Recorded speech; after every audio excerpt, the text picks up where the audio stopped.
भगवत ऋषि जी, भगवान श्री हरि सबके हृदय में विराजमान हैं, पर जब तक भगवान के चरणारविंद का आश्रय लेकर विशुद्ध भक्ति नहीं होगी तब तक कुछ लाभ नहीं मिलने वाला। लाभ क्या है? यही लाभ है इन विकारों पर विजय प्राप्त करना। जो उपदेश है और को,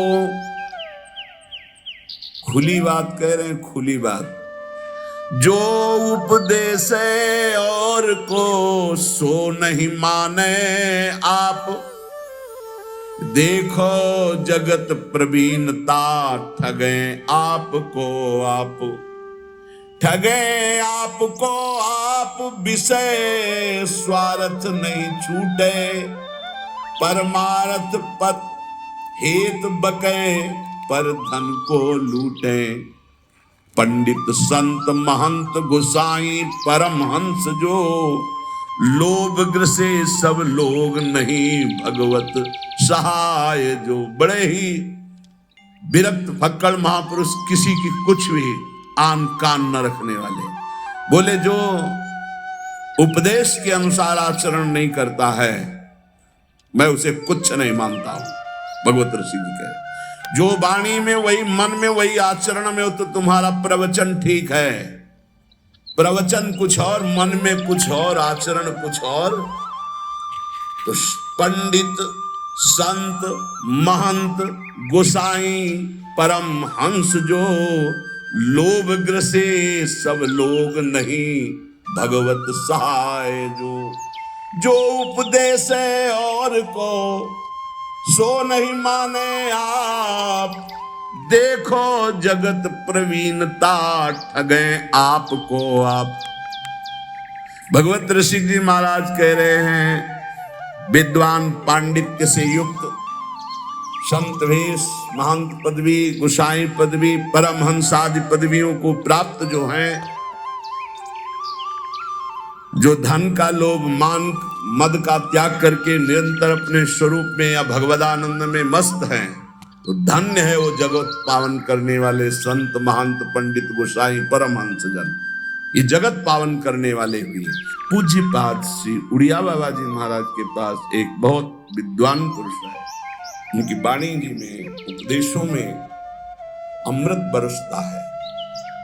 बाबा से कहा बाबा आप सिद्ध पुरुष हो, बताओ मुझे भगवत प्राप्ति होगी? बड़े सम्मानीय थे। पूज्य स्वामी श्री अखंडानंद सरस्वती जी लेखनी में लिखते थे जो बाबा बोलते थे। बाबा ने कहा तुम्हें 7 जन्म तक भगवत प्राप्ति नहीं होगी, 1 जन्म की बात नहीं। क्यों बाबा? बोले हमसे पूछते हो क्यों? जो उपदेश देते हो आचरण में उतारते हो, शुभ गति कभी बेविचारी पुरुष को प्राप्त नहीं हो सकती। भगवत ऋषि जी ऐसे सिद्ध महापुरुषों में है जो किसी की कहानी नहीं रखते, किसी की। पंडित संत महंत गोसाई परम हंस जो, कौन से? बोले लोभ ग्रसे सब लोग नहीं भगवत सहाय जो। इसलिए दूसरों को परमार्थ उपदेश करने का अधिकार उसी का है जो स्वयं परमार्थ का पथिक है।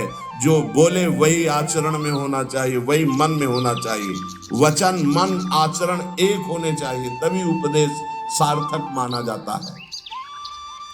जो स्वयं परमार्थ की बातें करता है और विषय भोगों में रति है, रुपया में रति है, मान प्रतिष्ठा में रति, भगवत ऋषि जी महाराज कहते हैं चाहे कोई भी हो, इनसे हमारी भगवत सहायता होने वाली। हमने नहीं कह रहे, भगवत ऋषि जी बोल रहे हैं। उनमें पहले बोला है कि जो उपदेश कर रहे हैं और अपने आचरणों को उसी के अनुसार चला रहे हैं, उपदेश के अनुसार, वो जगत पावन करने वाले हैं। चाहे पंडित हो, चाहे संत हो, चाहे महंत हो, चाहे गोसाई हो, चाहे परमहंस हो। सतरत सतरत सा लोकांतार्यति। ए भाई, उपदेश के अनुसार चलो, भगवत उपदेश के। हमारे संत जन, हमारे महंत जन, हमारे पूज्य गोसाई जन, हमारे पूज्य विद्वान जन जगत का सदैव मंगल करते रहे, मंगल करने वाले। ये केवल विषय प्रवचन का या धन लेने का या मान प्रतिष्ठा का नहीं, ये जगत मंगल का विषय है। इसका उपहास न बनाया जाए। आज लक्ष्य को उद्देश्य न रख करके उसका उपहास बनाया जाता है। सच्ची माने वो सब व्याख्या करने से समझ में ही नहीं आएगा। बस इतना समझ लीजिए कि जो उपदेश है और को सो नहीं माने आप, देखो जगत प्रवीणता ठगे आपको आप। जिनके उपदेश से आचरण न मिलते हो, जिनका मन और हो, उपदेश और हो, आचरण और हो, तो दूरी बना के रखना चाहिए। राधा वल्लभ श्री हरिवंश। खूब भजन करो, संग करो, तो मनस से कम, वचन से कम। जिनका मन वही, वचन वही, चरित्र वही, तो बात बनेगा, नहीं तो नहीं बनेगी। बोले ये दूसरों से धन ऐठना, मान प्रतिष्ठा, ये भगवत सहायता क्या कर सकते कि हमारी को भगवत प्राप्ति करा दे? नहीं भाई नहीं। सदाचार का पालन और मन को निरंतर भजन में लगाते हुए जो उपदेश उसके अनुसार स्वयं आचरण में, नहीं तो बहुत लज्जा का विषय होता है हम दूसरे को त्यागी बनाना चाहें और स्वयं भोगी। ऐसा असंभव हो ही नहीं सकता, ऐसा हो ही नहीं सकता। विद्या रूप महत्व कुल सबकी धज्जियां उड़ाए हैं महापुरुष हैं। जैसे ऊपर में वर्णन किया, अब नीचे कह रहे विद्या, आज उनका पूजन है इसीलिए उनकी वाणी उसे प्राय होती ही रहती है। विद्या रूप महत्व कुल धन जोबन अभिमान, षटकंटक देखे जहां रहे न भक्ति निदान। रहे न भक्ति निदान स्वांग सब नगर नारी के, विषयन हाथ बिकाए नहीं रिजवन भतारी के। जग बंचन के हेतु सबे गुण सीखे जिद्या, भगवत भक्ति बिहाय कहा कीनो पड़ी विद्या। एक बार यमुना जी के पावन पुलिन पर बैठे किसी पद का चिंतन हो रहा था, तो थोड़ी देर बाद आवाज सुनाई देने लगी, प्यारे बहनों और भाइयों, महाराज ऐसे ऐसे। हमने कहा टेप चल रहा क्या? वैसे झांक के देखा तो एक विद्यार्थी भागवत के रिहर्सल कर रहा था। रिहर्सल। प्यारे बहनों और भाइयों, वहां कोई नहीं है, वो केवल सीख रहा है कि मुझे कैसे समाज में बोलना है। ये भगवत शास्त्र सीखने वाली चीजें नहीं। आप त्रिकाल संध्या कीजिए, खूब नाम जप कीजिए और भागवत का शुद्ध श्लोकों का गायन कीजिए। अपने आप भगवान सुखदेव जी आपके हृदय में बैठ करके भागवत का रहस्य विस्तारित करने लगे। अगर हमारा लक्ष्य बना धन, हमारा लक्ष्य बना कि समाज जोड़ करके वासनाओं की पूर्ति, तो इन शास्त्रों का रहस्य हम नहीं जान पाएंगे, नहीं जान पाएंगे। सच्ची माने अपने किसी शिष्य को भागवत की शिक्षा नहीं दी भगवान व्यास देव ने। रचना करके तब तक गुप्त रखा कि इसका अधिकारी चाहिए। जब देखा कि हमें भी आसक्त नहीं है मेरा पुत्र, तो बोले यही है अधिकारी श्रीमद् भागवत का। जब स्वयं पुकार रहे हैं, पुत्रेति तन्मयतया तरवे भिनेदुस तम सर्वभूत हृदय मुनिमान कोस्मि, हा पुत्र, लेकिन भगवान सुखदेव जी पीछे मुड़कर में बड़ी प्रसन्नता हुई कि श्रीमद् भागवत का अधिकारी मेरा यही पुत्र है।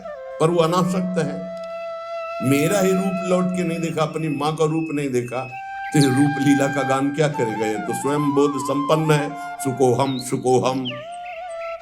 वृक्षों से निकलने लगा तन्मयता में, तन्मयतया जीव ही तन्मयता, तो हर वृक्ष से निकलने सुकोहम, मैं सुखदेव हूं, मैं सुख। इतनी ऊंची स्थिति का ब्रह्मबोध संपन्न महात्मा काहे को भागवत याद करें? एक श्लोक रूप माधुरी का कान में पड़ा, बरहा पीडम नटवर बपू, आसक्त हो गए श्री सुखदेव जी। ऐसे श्री कृष्ण चंद्र जी की रूप माधुरी गान करके, और पक्का श्रीमद् भागवत में इतनी सामर्थ्य है, हृदय से कह रहा हूं कि सांगो पांग पद्धति से एक बार सप्ताहिकी श्लोक कान में पड़ जाए 18,000, तो महापापी भी परम पद का अधिकारी हो जाएगा। इसका प्रमाण धुंधकारी स्वयं उसी में है कि धुंधकारी 7 दिन बिना कुछ खाए पिए 18,000 श्लोक श्रवण करता, मनन करता है, तो विमान आता है और बैठ करके चला जाता है। और कोई साधन नहीं, केवल 7 दिन भागवत सुनने मात्र से भगवत प्राप्ति। तो ये नहीं कि सब भागवत केवल धन के लिए ही करते हैं या मान प्रति, नहीं।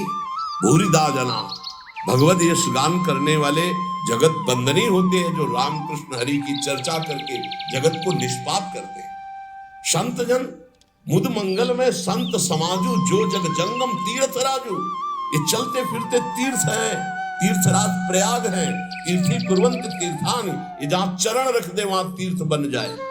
लेकिन ये उनके लिए है जो भगवत चिंतन में निरंतर डूबे हुए, एकमात्र जगत मंगल के लिए उनका वचन निकलता है, उनके चरण चलते हैं जगत मंगल के। यहां जो निषेध किया जा रहा है उनको, जो नाटकबाजी के लिए भेष धारण करते हैं, पाखंड करते हैं, रुपया पैसा के लिए केवल दंभ करते हैं, उनके लिए उनकी खिंचाई कर रहे हैं भगवत ऋषि की। कोई भी हो, जो महापुरुष संत जन होते हैं उनको किसी की परवाह नहीं होती।